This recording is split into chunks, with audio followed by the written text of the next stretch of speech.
Cindy Santa Anna, Integrative Nutritionist for the Amen Clinics and your Wellness Wednesday host. Today I'm going to chat about industrial seed oils.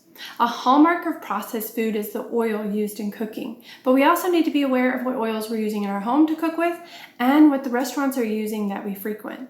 The 8 industrial toxic inflammatory seed oils are canola, corn, cottonseed, soybean, safflower, sunflower, grapeseed, and rice bran.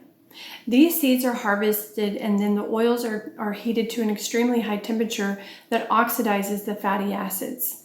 This excess consumption of omega-6 fatty acids can trigger the body to produce pro-inflammatory chemicals.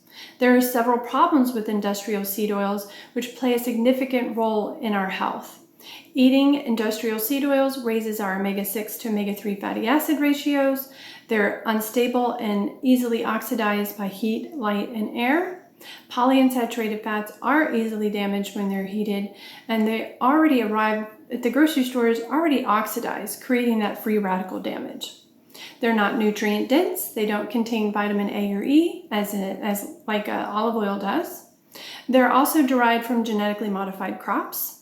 And industrial seed oils are repeatedly heated, like in restaurants in their fryers, and this creates even more harmful byproducts. That's why it's really important for you to cook at home as much as you can. Industrial seed oils are also linked to a number of chronic inflammatory diseases like asthma and allergies, diabetes, obesity, heart disease, gut health issues like IBS or IBD, and even neurological issues. So the best thing you can do for your health is to cook at home with oils such as ghee or clarified butter, pasture-raised lard, which 1 tablespoon actually has 1,000 IUs of vitamin D, pasture-raised beef tallow, coconut oil, extra virgin olive oil that's sourced from Italy, Spain, or Greece that says it's first pressed or cold pressed, and avocado oil, which is a good high heat cooking oil. Happy cooking!